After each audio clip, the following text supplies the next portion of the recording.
My name is Chris Valladolid and I work as a financial advisor here in Germany, helping expats and Filipinos, mga kabayan. So today, inalok ako ni na Mick to discuss two insurances that I think will help all of us here in Germany. Kasi lahat tayo are expats or OFWs, and one thing is the language. So there are a lot of things that we might not understand. And if we have these insurances, it will give us really peace of mind. So kahit anong mangyari, then we know na meron tayong matatakbuhan or merong insurance na magbaback up sa atin. And I'm sure narinig nyo na yung issue ng isa nating kababayan na nurse na currently is has a court case because of some issues. So, ano ba yung pwede natin gamitin for us to protect about it? And alam natin, lahat ng bagay dito ay mahal. And if you don't have these insurances and you do not have savings, matutulala ka. Kasi you don't know where you're going to get the money. So, una, iisipin mo pa lang, how can I protect myself? And at the same time, you will think like, where can I get all the money that I will need for me to be able to defend myself? So the first one, which is the second most important insurance in Germany. So the first is the health insurance. The second most important insurance is the liability insurance or Haftpflichtversicherung. Bakit? Haftpflichtversicherung covers all of the damages that we make to the other person. So halimbawa, pumunta ka sa bahay ng isang kaibigan and then nasira mo yung gamit nila, may nasira kang gamit doon. Then, it's the liability insurance that will cover that. Even on your profession, then if you bodily injury, si mga ganyan. So, anything na damages, hindi sa'yo, kundi damay ang ibang tao, then that is for that will be shouldered by the Haftpflichtversicherung. And sometimes naman there are, hindi na sometimes, but mostly the employers has that liability insurance. Pero mas maigi pa rin na meron kang private insurance na sayo talaga, kasi in case na gusto protektahan ng company yung name nila, they don't want to take the liability, then syempre at the end, ikaw yung mag-shoulder ng cost. So, at least kung meron kang insurance na yan, then the insurance will the one that will pay whatever damages. And may iba pang insurance provider. So, for example, I represent a certain insurance provider. With us, even if hindi ikaw ang nakadamage naman. So, may case na gamit mo ang nasira ng ibang tao and that other person doesn't have that insurance, then it is your provider who will talk to that person para singilin sila dun sa damages na nagawa nila sa'yo. So that's why it's very important. Kasi dito sa Germany, kahit kunting bagay lang, alam mo yun, then they will ask you to pay for it. And sometimes they even exaggerate and ask you for more. So it is the insurance that will decide what is the amount that needs to be paid for certain damages. So, ano yung relation nito doon sa court case? So, later, kung mapatunayan na talagang nagkasala siya, then, of course, the other party will ask for damages. So, doon papasok yung liability insurance. So, whatever damages you need to pay for that party, then it will be with the liability insurance. Ano naman yung pangalawa? Kasi nasa court na siya. So, we have another insurance which is the third most important insurance in Germany, which is called legal insurance in English or Rechtsschutzversicherung auf Deutsch. Ito magagamit mo when you need to represent, you need a lawyer to represent you in court, in any type of cases. Okay?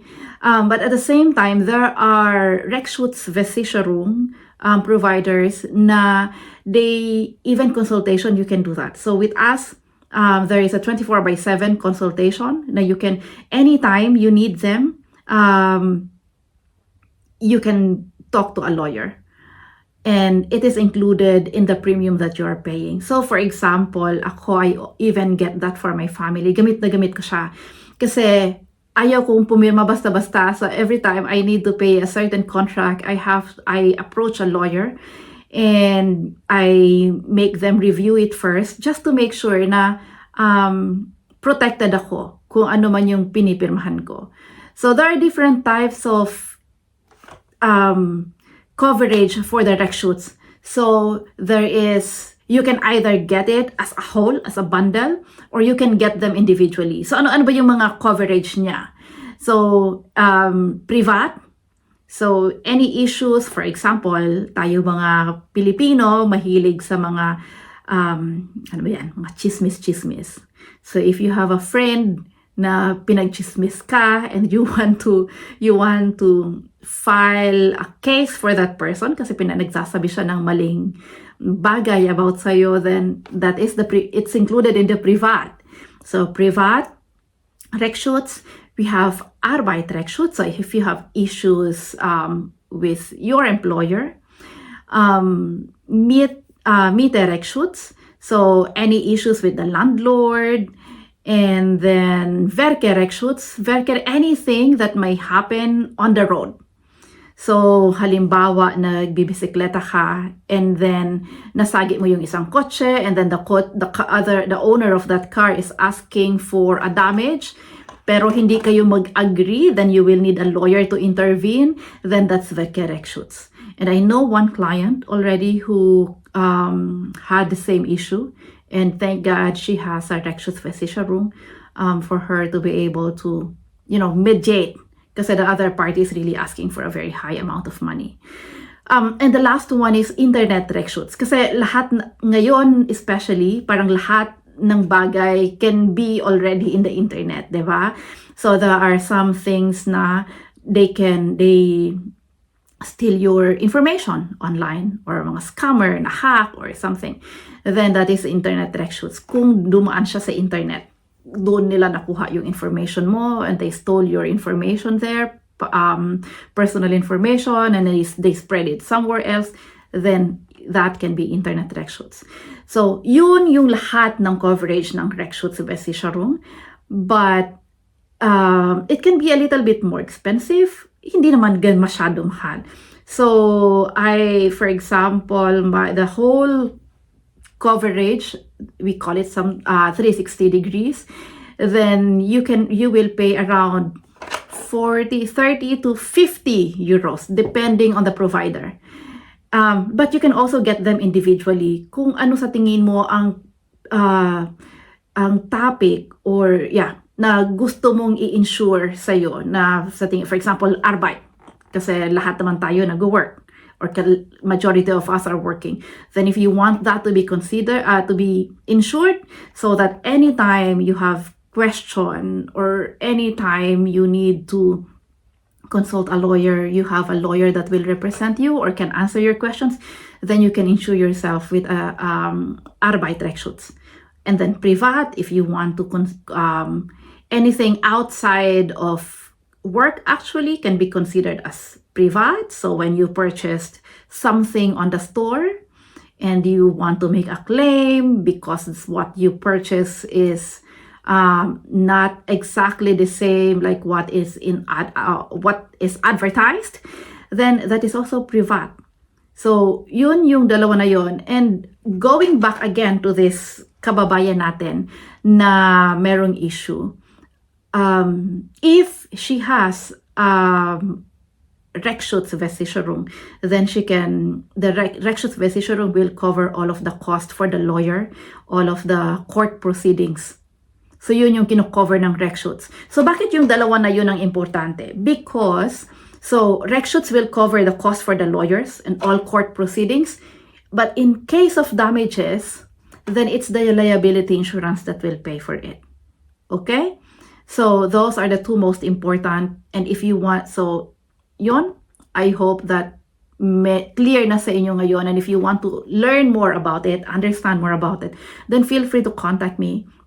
So I have my page, Criselda Valladolid, Facebook page, Criselda Valladolid Finance Beratelin. And you can also message me through my WhatsApp 0170-9324991. So that's my WhatsApp. Mas mabilis ako mag-reply through WhatsApp. So yeah, I hope you learned something, and make sure that you are protected. It's better that you pay extra money now than if something happens, you don't know where to go or where to get the money that you need to pay because you do not have all these insurances. So these insurances, if you have them, that they will give you peace of mind. Na if something happens, you know na you have that insurance that will protect you, that will cover you, especially on the cost. Kasi dito sa Germany, it's very expensive. Okay? I think that's all for today. Thank you. Bye-bye.